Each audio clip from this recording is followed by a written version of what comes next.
अगं तू आत्ता आत्ता काम सुरू केलंयस, काहीतरी कधीतरी मनाविरुद्ध होणार, त्यावेळी थांबायचं, विचार करायचं, रागाच्या भरात काही काही करायचं नाही.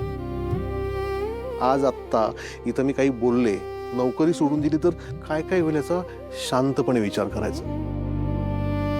जेव्हा जेव्हा असं वाटेल ना की ही नोकरी, हा अपमान आपल्या डोक्यावरून चाललाय, आपला कॉन्फिडन्स जातोय, तेव्हा सोडून द्यायचं, बिनधास्त सोडून द्यायचं. पण तेव्हा आपली तयारी असायला पाहिजे की आपल्याकडे काही दिवस, काही महिने काम नसणार आहे. पप्पा, मला जॉब सोडायचा नाहीये, पण आज एकदा असं वाटलं की उलट उत्तर द्यावं. मम्मीने सांगितलं होतं ना की तेजस्विनी काकी फक्त तुझ्या बॉस नाही तर ताईच्या होणाऱ्या सासू आहेत, नीट वाग. म्हणून मी काहीच नाही बोलले, म्हणजे तशी जागाच नव्हती असं काही बोलायची. पण वाईट वाटतं ना पप्पा, त्या माझ्याशी असं वागला जसं काय मी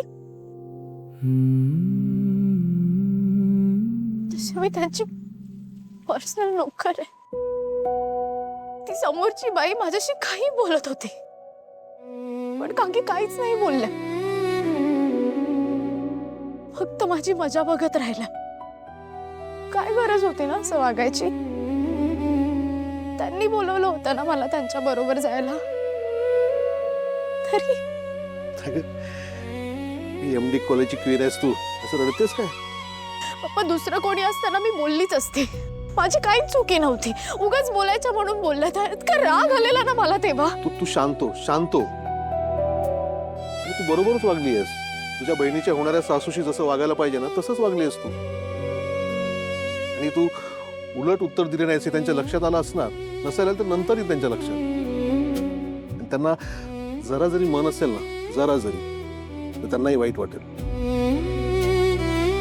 आणि नेहमी एक लक्षात ठेव, लोक ना समोरचा कसा वागतो त्यापेक्षा तुम्ही त्याच्यासोबत कसे वागता, कसे उत्तर देता हे लक्षात ठेवता. मग चूक समोरच्याची असली ना तरी तुम्ही काय बोललाय हे महत्वाचं ठरतं, कळलं? आणि आज जे झाले ना ते सारखं सारखं होतंय, परत परत होतंय असं वाटलं ना तर मला सांग, मग बघू आपण काय करायचं ते.